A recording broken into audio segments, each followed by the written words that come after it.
Welcome to the Awesemo Early Bird Podcast. It's your old pal Emac coming to you with one Chris Randone as we get you ready for a healthy 10-game, got to think about it for a second, Wednesday slate. I had a couple days off, Chris, and all of a sudden I've lost track of days, and that's hard to do, or it's hard enough to keep track of days with reviewing the content from the day before, producing content for that day, and then doing it again that night for the next morning, lather, rinse, repeat. I rarely know what day it is. But I was on vacation. I went down to Charleston, South Carolina for the first time I've been to South Carolina. Is that one of the states you have found in your travels? I have, I think. I think like once or twice. You know what? There is a place, I don't know if you ever heard of it, but we used to drive back and forth from New York to Florida and Florida from New York. And there's this place called South of the Border. It's right between North Carolina and South Carolina. It's like this huge sombrero type place. It's hard to describe. I haven't been there since I was a kid, but yeah, I mean, I've had my little fair share, at least up and down through the Carolinas on I-95. Interesting. Yeah, of course, if you're doing between Florida and anything in the mid-Atlantic, you're going to, on 95, you're going to hit all the states. Growing up in the West Coast, and particularly in Washington State, I mean, my brother and I always thought it was cool. It's like, yeah, we were in a different state today. Good guy. There you go. I can get to West Virginia or Maryland in 20 minutes, either one, or so it's like it doesn't feel like that when you're on the East Coast. And then the other funny thing is I had been to South Carolina once before, but it was because I was in Charlotte, North Carolina, and took a wrong turn, and all of a sudden I was cruising just through a random neighborhood, and it's like, welcome to South Carolina. I'm like, wait, what? I had never realized they were quite on the border. Now Charleston is quite, it's further south and not even close to North Carolina really, but it was a fun city. Plus it was warm, which was nice. So I got to break out the shorts for a little upper 60s, lower 70s degrees temperature as we're getting ready for snow here in Virginia on Friday night. Oh wow, it's about to snow? Yes, in 3 days. Well, it was while we were gone, it ended up being in the 60s. But yeah, we're supposed to 90% chance of at least 3 inches between Friday night and Saturday morning. So wow, that they usually are correct when it happens. So we happen to be in one of those convergent zones where I sit, it's the boom bust, where it's like, oh, you never hit the bust. We hit the bust or the boom more frequently than we ever hit the bust. On these, so we've gotten just tons of snow. It usually only lasts 3 or 4 days, but yeah, since I've moved out here, I've been here 11 years now. We've had 3 different storms bring at least 30 inches or more, which is insane for my thinking. But let's get on to the slate here. Tried to put it off for as long as possible. We, of course, are sponsored here by Yahoo. That's Yahoo Daily Fantasy Sports. If you have not yet signed up, you can always check out the bottom section of any of the cash building blocks articles. That's a daily series where I come in and break down your primetime player, your good value, your risky value, fantasy cruncher tip of the day, your Yahoo discount dandies, and at the bottom, and it'll tell you how to sign up for Yahoo. Your initial deposit, you can get a bonus matched by Yahoo up to $30 if you use the promo code OSMO and come in on our link. You get those in the form of YSRPs, that is Yahoo Sports Rewards Points, and those are available for use immediately into any contest. For this one, since both of us play a ton over on DK, we'll use them as our guidelines here, but we'll circle back and make sure we hit any pricing that pops for the sites. With 20 teams in action, there's going to be value galore. So we'll kind of focus on the more popular plays here where we might have some decision points, just knowing that we'll get plenty of bargains to fit in who we need, and teams that are on a back-to-back, last thing I'm going to do. And then, Chris, you're going to get to talk about the top shelf point guards. But we have Brooklyn, who is on a back-to-back. We have, as I'm scanning the list, I know there's at least 2 others. Houston is on a back-to-back, and Dallas is on a back-to-back. Those teams played on Tuesday. They will be playing on Wednesday. So starting off here at point guard, you got kind of everything you want. Russell Westbrook, I guess, is a talking point. He sat out the first game of the back-to-back. This is he's basically said no back-to-backs for me this season. And we've seen James Harden go nuts with them, but we've seen both of them do quite well next to each other. He's under 10K. He's going against Portland. How are you feeling about Russell Westbrook? A fresh Russell Westbrook. I mean, he's 9,600. I don't mind him, but I prefer him more like in the AK range. I think I'd rather have if Embiid is still out. I mean, I love Ben Simmons at 8,700. I Yep, think Embiid's going to miss another 10 days at least. okay, so I love Ben Simmons there at 8,700. I think it's a no for me on Russell Westbrook, and I think Lillard too. You can pay down and get for 9K, even though Lillard hasn't been so optimal. But I mean, I just feel like it's not only a better price point. I just don't think that even if he's fresh, Russell Westbrook. I mean, Harden is just the number one priority here, and it's very rare that you get those Westbrook-like games. But when he was in the eights, the low eights, loved it. 96 now, creeping back up to the 5 range. I mean, just a little bit more, you can get LeBron. So it's a no for me. Yeah, and that makes sense. Westbrook 92 on FanDuel, 45 on Yahoo. Those are appropriate price points. You had mentioned Simmons. He's 87 on DK, 85 on FanDuel, and 40 on Yahoo. Lillard, who I do like, 9 on DK, 87. We like them when they're a little cheaper there on FanDuel than they are on DK, and then 43 on Yahoo. Kemba Walker down to 72, 67, and 30. What's going on here with the former Charlotte Hornet here? He has not topped 40 fantasy points in any of his last 5 games. He had been dealing with a little bit of an illness that cost him a couple games. He's only played 4 games thus far in January. His last 3, he is averaging 30 minutes per, so I think that's a decent baseline for us. In his healthy games, he was really only playing between 30 and 33 minutes. But at this price point, going against Detroit, who's actually picked up the pace a little bit, and the defense has gotten a little worse than usual, bottom 10 in both those. How are you feeling here about Kemba? I mean, would you think that he's the third option when it comes to scoring now on this team? I would say yes, because Hayward is the most polished. Tatum is the most explosive, or is kind of going to be the guy that gets it done in the paint, goes to the rim, etc.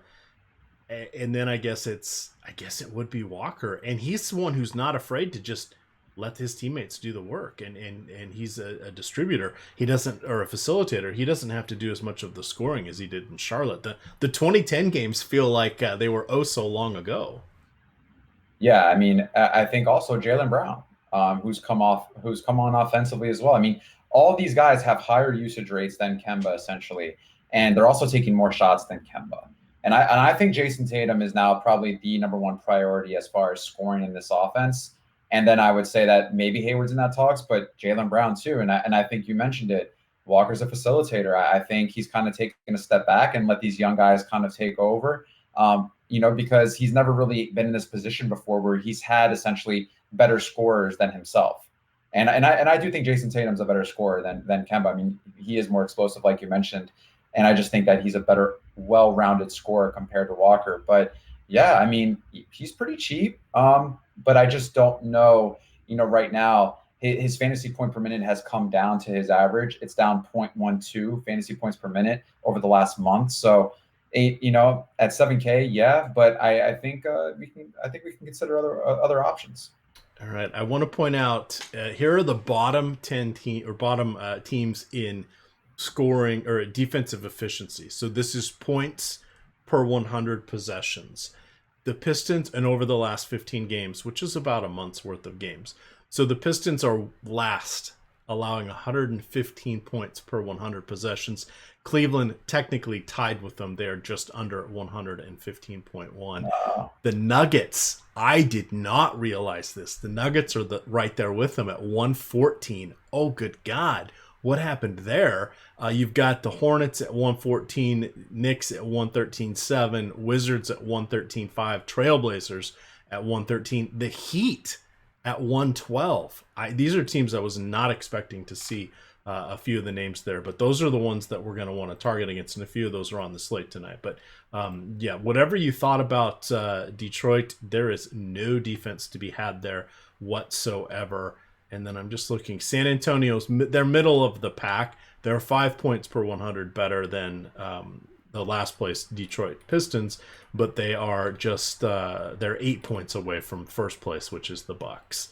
The Nets are second place, Orlando third, Minnesota fourth, which is wild, but it just goes to show the difference between Karl Anthony Towns and Gorgie Jang. But I wanted to throw those out there. Let's hit a few in the mid tier here on our point guards. Well, I'm sure we'll find a few of them over on the shooting guard list. You've got De'Aaron Fox coming off a couple of monster games, 37, 38, 36 minutes, 60, 56, and 45 fantasy points in those. Doubled in his last two with points and assists. We know Fred VanVleet is going to be out on Wednesday, so that again puts Kyle Lowry firmly in play. Tough matchup for him.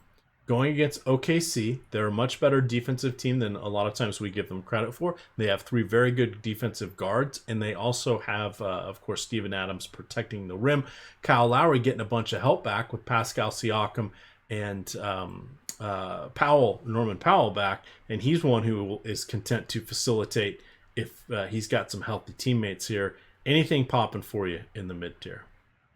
I do like the Lowry call. I think Devontae Graham, I mean, it's going to be a tough matchup, but my God, I mean, I'm still going to continue to be such a fan of him. CJ McCollum, I think, is someone to keep an eye on. 6,800 in a really good pace-up matchup against Houston.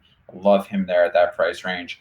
Derrick Rose, if there's still continued injuries there, I love him, and especially with how kind of the offense now, he comes in and starts the second half over Bruce Brown. If that continues, I mean, he's 6,700. You have to just realize that he's not doing the 28 minutes anymore. He's now in the 30 range. Last game he played 37 minutes. So love him. And then, as we go down, Bruce Brown, I'm sure will garner some ownership at 5,500. Dennis Schroeder really was high on him this past game, but this is going to be a little bit more of a difficult matchup at home against Toronto. But other than that, though, I mean, you're just going to start looking now as we go down for some value plays. Brogdon, if he doesn't play, or which I don't know if that would be the case, but I mean, I know he just put in a heavy workload. If Aaron Holiday gets some more run at 4,500, I don't mind it. All right, I want to put out context. Now, this is a good one because I kind of still agree with you. So the tougher matchup there against Denver. Now, I did mention they're allowing the. Oh, let me get back to that window. They are have the fourth worst defensive. Changed my sort. They have the third worst defensive rating at 114 per 100, but they are playing at the second slowest pace at 97 possessions per game. Now, for comparison, middle of the pack is 99 possessions, so they're only two possessions less. But we do want to remember this is a game at altitude in the Pepsi Center there, and that's always tough, especially I tend to think on guards. Now, this is not a back-to-back for Charlotte's, but guards tend to be doing a lot more running around, moving around. I'd be more worried about them getting winded a little bit. So I think they're favorably priced, being Scary Terry Rozier and Devontae Graham. But I want to see where the popularity comes in on them. If people are flocking to them, particularly on DK for those nice prices, I'm going to go the other direction. But if people are a little worried there about, if I think they can come in sub 20%, I might want to get a little bit over on them, just because I think people are forgetting that the matchup against Denver has been a little easier than it has been, even just this season. Moving on to the shooting guard position here, you've got Harden on the back-to-back. You've got Zach LaVine all the way up to 9,300. Yikes. Till you look at the matchup, the Washington Wizards, one of the best that you can get in the league.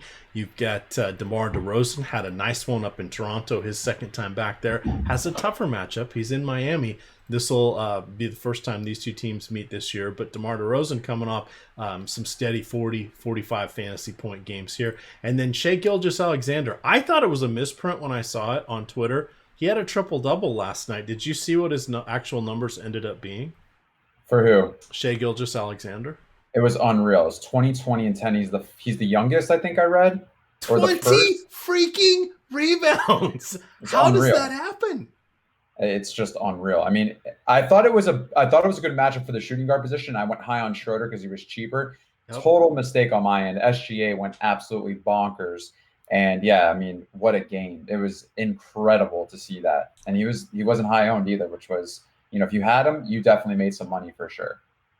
Crazy thing there. But the two guards, what is showing up in your first glance here on our foundational look? Yeah, I mean, obviously Harden. I mean, we could just go ahead and move past him. He's always considerable, and I'm sure he'll garner ownership. But Andrew Wiggins, man, he's 6,800, but it's like, what is he really going to do? He hasn't shot well at all lately, And and the he just assists have disappeared too. they disappeared too, and which is surprising because Towns has been out, and we saw like a little stretch of him where he was facilitating and he was getting those assist numbers, but that's just not the case anymore. And I don't know what to make of it. But Jimmy Butler at home against San Antonio, I think I like that at 8,600. CJ McCollum once again, shooting guard eligible, love that. Brogdon, if he's playing, I mean, which I'm assuming he is, but for some reason I thought it would be a back to back, and I thought that they might consider maybe resting him. Obviously not. Now looking at it, but 34 minutes in his game back.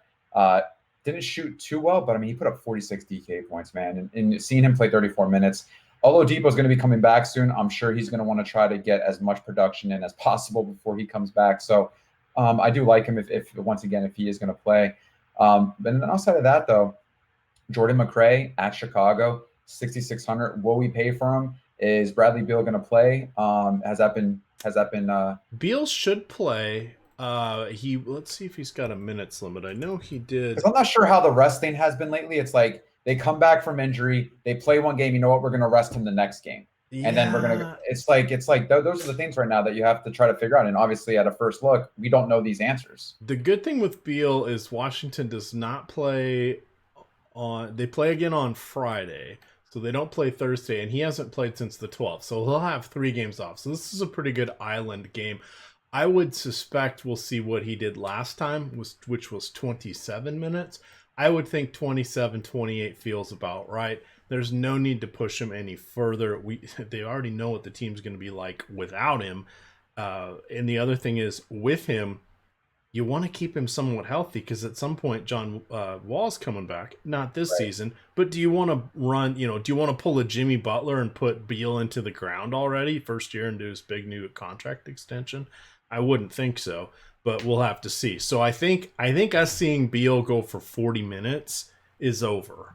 I don't think Mhm. we're going to see that the rest of the year, unless it happens to be some competitive game perfectly matched on an island status like this. I don't think we see him go over 32 minutes until after the All-Star break, is my personal guess. I have know nothing else about this, but I have a feeling this was a bit of a wake-up call for them for the number of games he missed. Yeah, I agree. I think they really just give him a limited workload, and I think let's focus on the next year. And other than that, though, looking But at the Jordan McRae, I think it helps him going with back to off the bench. yeah, And I think having Beal back helps him somewhat because it's someone that, they can play the 2-man game, somebody else to do something on the offense, and it should give him some more open looks. Bradley Beal is not a bad player. He's going to have to be more efficient, but we're not going to see the raw volume that we did prior to this injury from Beal. So that means more usage for the other guys. So I agree. I think I'm in agreement with you there. I can see that. Other than that, though, looking at these guys, Jalen Brown's in the 6K range, Buddy Hield, not necessarily the best matchups, but it can be considered. I think as you go down more, you'll probably be looking at maybe like, I mean, there's not much, man. This is weird. It's just there's not much I like here at the shooting guard position, and it could be just a first look, but I'd rather just stay at the 6K and above range for these shooting guards. yep, and that makes sense. And we've got a lot of teams in action, so there'll be news that isn't even a twinkle in anybody's eye yet that'll turn this thing on its ear. So let's move on here to small forward. 12,200 for Luka Doncic. He is 300 behind Harden, who is 12,100. That is what I like to call a lofty price point and a deserving one. Again, we mentioned both these guys played on Tuesday, so we'll have to see if they come out unscathed. On FanDuel, we've got Luka at 11, comparable to LeBron at 10-8. So that's a closer comparison. And then on FanDuel, pardon me, on Yahoo, too many sites, you got 57 and 55 Doncic to LeBron. I would vote Doncic in all of these, even on the back-to-back against Sacramento. I just don't think Sacramento matches up well with him. Sacramento playing a little bit faster now that we have De'Aaron Fox back. They're about 3 possessions above their season-long average again, so that's good to see. with him over their last 5 games, so that's helpful. But I'm okay with that. But with regards to the other guys, Buddy Hield been incredibly disappointing lately. We already hit on DeRozan, Wiggins, another disappointment. Jaylen Brown at 6,500, we got to start thinking about him. You've got Carmelo Anthony in a Remember Me game against Houston. He has not yet faced them this season. We've got Tomas Satoransky, who's dinged up. He's coming back in a hey, I used to play for you guys game with Washington. He dropped 35 fantasy points on them the last time. But even again at this position, nothing really exciting. Okay, Davis Bertans at 5,500, but he's only going to play 25 to 27 minutes. We really need him to take double-digit three-point attempts, and he hasn't since he's returned from his long injury layoff. There's nobody really shining here. No, there's not. When you look up at, the top, obviously these guys are shooting guard eligible as well that we already spoke of, but maybe Tobias Harris at 6,900, I think we should talk about, or even Will Barton at home against Charlotte, I think is in a good matchup at 7K. Jason Richardson, I think, is considerable with Embiid out. He takes more shots and he's on the floor more, so I'm okay with that. 6,200 Carmelo in a return to Houston. That's somewhat interesting, not necessarily for the revenge narrative that we always joke about, but just the fact that he shoots double-digit shot attempts. He's averaging 6-7 rebounds a game. I mean, if his shot's going in, last game he had 8 assists, which was pretty strange for Carmelo, considering he's only averaging a little bit over assists per game this year thus far since his return. So, if he's dishing the ball too, at 6,200, if he's getting it done in multiple ways, gotta admit that that's not a bad play at 6,200. Perhaps passing is contagious. We've seen Hassan Whiteside do it more frequently this season now that he's with the Trailblazers. Maybe having two great ball handling guards has taught those old dogs some new tricks here. But yeah, nothing exciting there at small forward. If we move on to power forward, you've got Domantas Sabonis, 83 on both the main sites, 35 on Yahoo. Anthony Davis has the Forrest Gump a rump. He is dealing with a bruised buttocks. 10,000 on DK, 10,900 on FanDuel, 53 on Yahoo. I just don't think he's going to play in this one.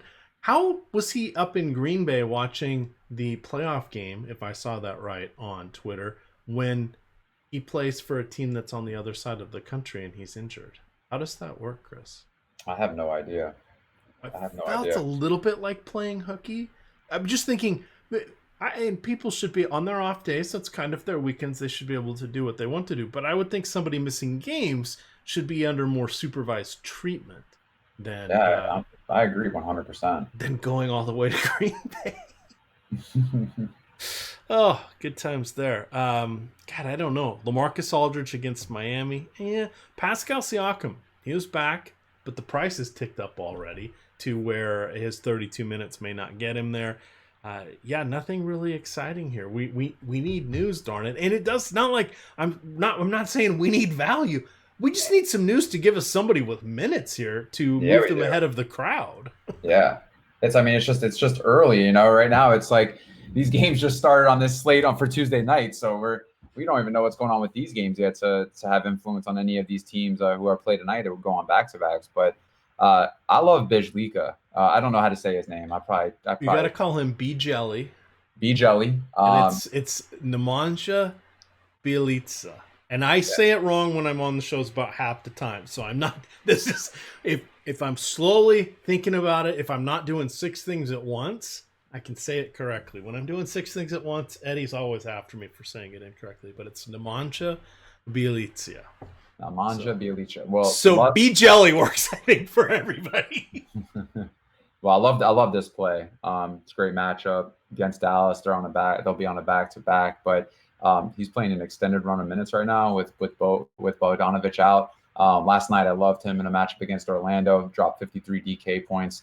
I think he should definitely be considered at the power forward position. Al Horford 6,700, Gallinari 65. I love staying in this cheaper range. A lot of these guys at the top with Q tags. Not feeling too confident about maybe Tatum at home against Detroit. I don't mind that. But yeah, other than that though, I think this position right here, you're probably going to want to look at maybe like Kuzma if Davis sits out, TJ Warren, who's been like on a little bit of a weird hot streak.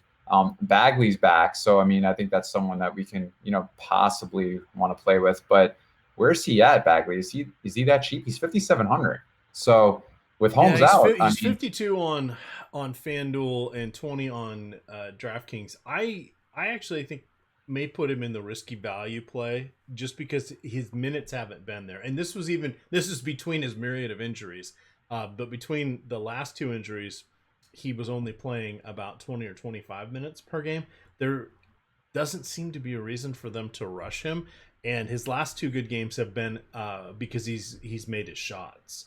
They weren't like, massive rebounding games. Now he's phenomenal. Love watching him play, and the Kings, if they can just get everybody healthy at the same time, have the makings of a very frisky number 8 playoff seed team.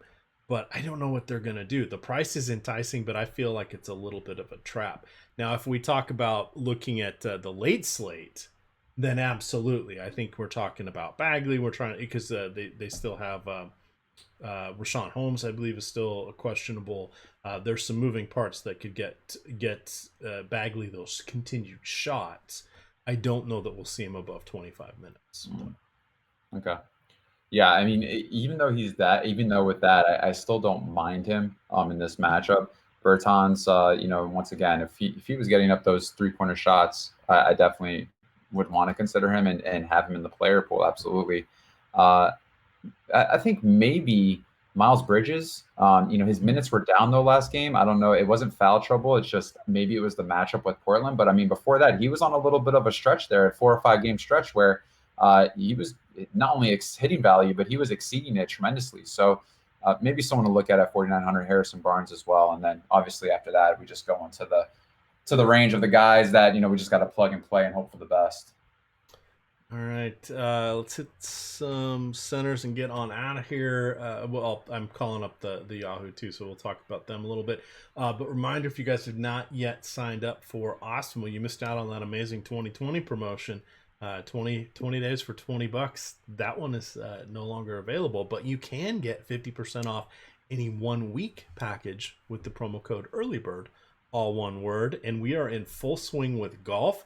We're a month away from NASCAR. We have hockey galore. We've got, of course, all the basketball you could ever, or information you could ever want. Some amazing tools that Alex has put out there. I heard on the show today, or in Slack chat, Lafayette said he's working on some behind-the-scenes NBA stuff.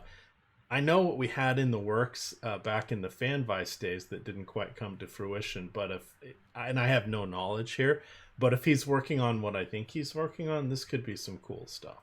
So we've got a bunch of things coming out here, but definitely give us a try if you haven't already. I mean, come in on half price, get in for 7 days, get your NFL content, all the good stuff, NBA, PGA, etc. Well worth it. Promo code EARLYBIRD, half off any 1 week package. Karl Anthony Towns has now missed 14 games. He's been out for a full month. What the hell's going on with him? I don't think anybody knows.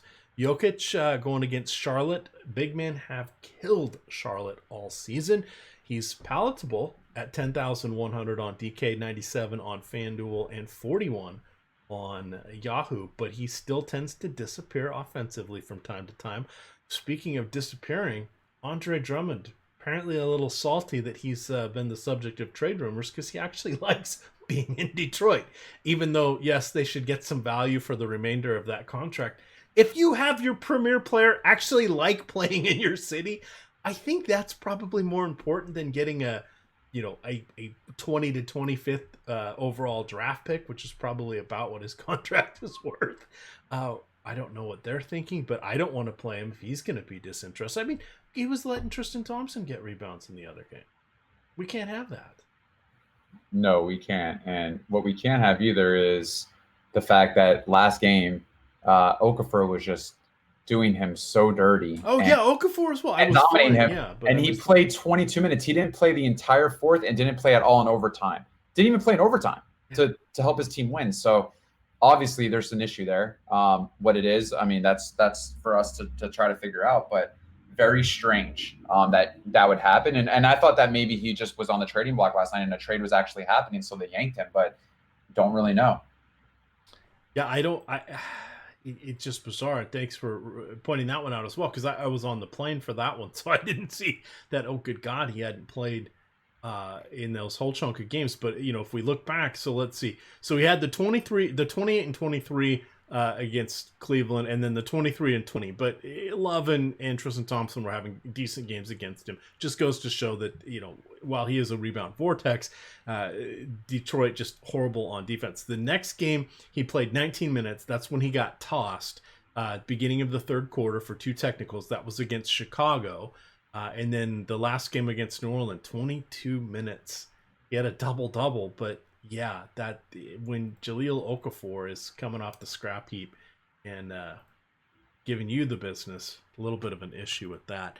In the mid-tier here, nothing. Again, we need some more interesting stuff. You've got Thomas Bryant, who's back for the Wizards. He is reasonably priced, but he's not going to get probably more than 25 minutes. A good matchup against Chicago without Wendell Carter Jr. Jeremy Grant is in play if Paul Millsap continues to be out. I see that he now has center eligibility on DraftKings because, hey, DraftKings. And then the guy I really like, I want to know what's going on here with Dwight Powell. I'm curious to see how he does on Tuesday night against Willie Cauley-Stein, but he has put up some very nice games. He tends to be a streaky guy, but going against Sacramento, there will be a back-to-back, but going against Sacramento for him is interesting for sure on that night slate. But man, depending on what breaks, and there should be some value plays for us, but depending on what breaks, I don't mind him as a placeholder value guy. He is, what is he on? He is 11 on Yahoo, so he'll be one of the Yahoo discount dandies. What do you like here, wrapping up the pivot position, and I'll pull up some Yahoo pricing. Oh man, yeah. Gorgie Dane, I mean, he's now 5,700. He's back in the 5K range. If Towns is out, probably can play him. I think Miles Turner on the opposite end of that game, 6,500. Just came off a really strong showing. The last 2 games actually against Philly and Chicago. So don't mind him there either. PJ Washington, guy went off Monday night for anyone who saw against Portland. And he's had some great games. He plays a ton of minutes too. So mid-30s guy as far as minutes on the floor, can definitely rebound the ball. He's a great rebounder. But if he can score as well, man, I mean, double potential right there. So those 2 guys really stick out my eye, in that 5K range as far as the first look. All right, I want to look here because DeLon Wright is coming up again on early projections. He's an optimizer darling. Now, the thing about him, I want to see how they handle him on Tuesday night. But if we look at his last 2 games, one coming off the bench. This one is against Philadelphia. He actually broke free and did not play all of his minutes next to Luka Doncic. It looks like he had, probably half of them without Doncic on the court, maybe a little bit more. He probably had about 17 of his 22. The game before that looks like he had maybe, and I'm just quickly eyeballing this in the interest of time, looks like he had about 8 or so without Doncic. The game before that, I know he had 20 minutes, and I think all of them ended up being alongside Doncic. The reason I want to point this out is the Luka Doncic vortex. We've seen it happen with Kristaps Porzingis, and he is a pretty heavy usage guy himself. These guards don't stand a chance. You want to find the guys that are playing opposite Doncic. They have a better chance of getting assists and buckets. So you want to figure out, so sometimes that's going to be DeLon Wright. Sometimes it's going to be Seth Curry. Sometimes it's going to be, I don't know, JJ Barea. But just be careful and keep an eye on the rotations. And this is one of the better things is Adam is usually good at this. Josh is as well, and is Eddie. They'll know based on the opposing team where those, they've kind of gotten better at getting a read to where Doncic's minutes are, where DeLon Wright's minutes are going to be coming. So just buyer beware on that one. I've seen too many people be crestfallen with PMR remaining, player minutes remaining, and him just not producing. Alongside Doncic, I think he's 0.67 fantasy points per minute. Without Doncic on the court, he's 1.1. That is a huge difference. Yeah. So be careful on that one. And it's shifting. So we don't know exactly. He could all of a sudden be a good play again. Just depending on the opposing matchup. But be careful with him. You've got Daniel Gafford at 11. He's a guy that has about 4 blocks per 36. That's right up there with the league leaders. So that's something that's amazing. He also may do nothing. He may get in foul trouble, but he is going against the Wizards. So at 11 on DraftKings, you want to consider that with Wendell Carter Jr. out. Terrence Ross at 11 going against the Lakers. Not the best matchup. The Lakers are good up and down at every position for defense, but 11, can't hate on that.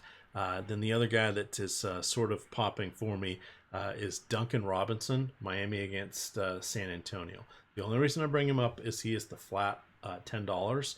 Not all $10 players are created equal, but if there are going to be 1 or 2 Miami guys out, and it seems like there almost always are, he's someone that could come in to be at least some placeholder value, if not a decent one, at that pesky small forward position. But I think that's going to wrap it up here for us, Chris. Anything else you want to mention to our loyal listeners? No, that's it, man. That's pretty much it. Other than that, I mean, let's find out and see kind of what we can find for some value towards the later, part of the slate locking up. Because right now, I mean, there's some positions where at the bottom end is just not looking too decent as far as a value perspective. Yeah, it's going to be an interesting one. But we've got everybody covered. Starting at 9:30, you get Josh Engelman on the DFS NBA strategy show, and then at 5 o'clock you get the deep dive with I believe tomorrow or Wednesday will be Laffy and Adam per usual, and then live before lock I know is Fast Eddie Fear.